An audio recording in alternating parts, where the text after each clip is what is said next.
Me conte uma coisa. Dentro do seu sistema familiar, você é o primeiro, o segundo ou o terceiro filho? Ou o quarto, o quinto, o sexto, o sétimo? Dentro da sua estrutura familiar, em que posição você se encontra? O que isso tem a ver? O lugar que você nasceu na sua família diz muito sobre quem você é. Esse é um conceito amplamente discutido e estudado dentro da antroposofia. Eu não sou uma especialista em antroposofia, mas esse é um conceito que nós utilizamos muito dentro de uma mediação, principalmente em sucessões familiares. O conceito de que lugar você pertence na sua hierarquia familiar. Cada filho, na sua ordem, tem um atributo, tem uma força que a gente chama da força do seu nascimento. Você nasce com essa força e também com esses dilemas para resolver nesta vida. Imagina que são como forças mesmo, que você está sujeito na hora do seu nascimento e que elas fazem parte da sua personalidade, no seu desenvolvimento. Imagine uma casa, chão, paredes e teto. Imagine que o primeiro filho é o chão, é a base. Tem características basais, de base. O segundo filho tem as características da parede, da estrutura, do que contém, do que dá segurança. E o terceiro filho, as características do teto. Imagine que esse teto, muitas vezes, ele se abre numa conexão. Conseguiu formar essa imagem, esse desenho comigo? Então vamos lá. O primeiro filho, sendo o chão, ele sempre vai ser mais enraizado, mais ligado a tradições, a costumes e, sobretudo, a repetir os padrões dos pais. E principalmente o padrão do pai ou da mãe, que ele observar que tem mais relevância, mais força nesse sistema familiar.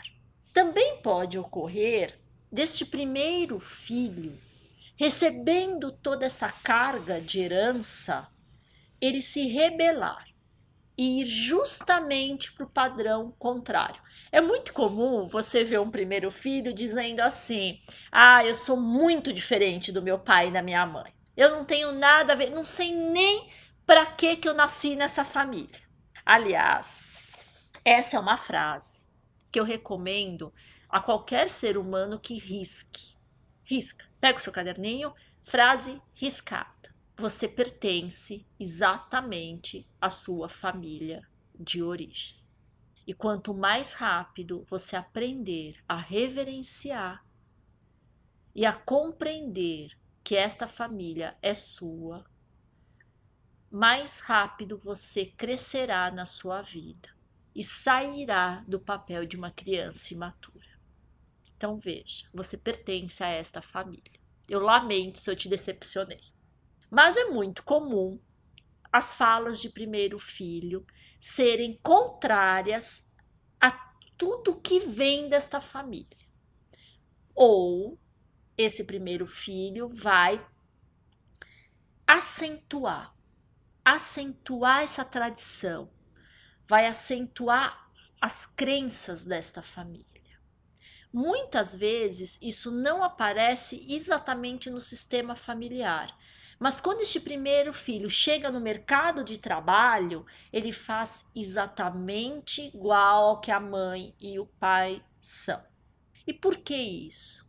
Porque ele vem com a carga do primeiro filho de continuar esta família, de dar continuidade. Todas as expectativas estão em cima dele. Então ele faz a base, o chão.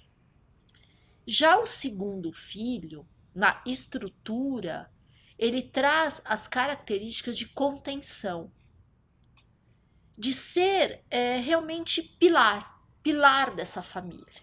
Na verdade, ele vem com isso na sua alma, porque o trabalho de alma dele será ser pilar da própria vida. Como o trabalho de alma do primeiro filho será ser senhor de sua própria vida. O trabalho do segundo é ser pilar da sua própria existência. Mas num primeiro momento, dentro da família, ele é o filho que dá conselho. Ele é o filho que as pessoas procuram. Ele é o filho que dá estrutura. É aquele que escuta, fala, escuta, mas quando diz é. E não tem mudança. Porque a estrutura é assim. A estrutura não aceita uma mudança. Ela escuta, ela acomoda, pensa no concreto, ela faz a sua acomodação, mas quando ela dá o retorno e diz é. Essa é a função do segundo filho. Se há um sofrimento na vida e na existência do segundo filho, enquanto do primeiro é combater a rigidez, o segundo filho precisa combater a sensação de não pertencimento aos lugares, como se ele fosse somente muitas vezes uma escória. E isso dá uma dor muito grande. Eu ser somente uma escória, eu escorar as coisas, as pessoas e nunca achar nada nem ninguém que me escore. Que seria um pouquinho complicado. Se eu já sou escória, como é que eu vou arrumar algo que vá fazer esse trabalho comigo? Mas isso a gente trabalha um pouquinho mais profundamente. E aí a gente tem então o terceiro filho, tá? Que é esse teto, que veio com a função de alma de voar, de criar novas coisas, de colocar esse rumo dessa hierarquia familiar em novos caminhos, novas aventuras. E aí a grande angústia dele mas se eu me desprendo, o que resta? Se eu me desprendo e vou voar, se eu vou por outros caminhos, o que sobra de mim? Quem eu sou? Essa é a grande pergunta do terceiro filho, que gera uma angústia muito grande. O desafio de alma do terceiro filho é criar e plantar ao mesmo tempo. Criar, mas semear. Deixar crescer. Você deve estar se perguntando para quem tem aborto ou para quem é o quarto, quinto, sexto filho. Os abortos têm que ser considerados na família, tá? Então, se entre o primeiro e o terceiro filho houve um aborto, ele tem que ser considerado como segundo. Então, você vai ter as características do terceiro com as funções do segundo. E se você é o quarto, quinto ou sexto ou sétimo filho, é um repeteco. O quarto filho tem a função do primeiro, o quinto filho tem a função do segundo, o sexto tem a função do terceiro e tudo recomeça nesse mesmo sistema. Esse assunto ele é muito importante, não só para que você conheça as características de personalidade, para você saber que você age na vida desta forma, e também em questões empresariais e de sucessão, que a gente pode estar conversando sobre isso num outro momento.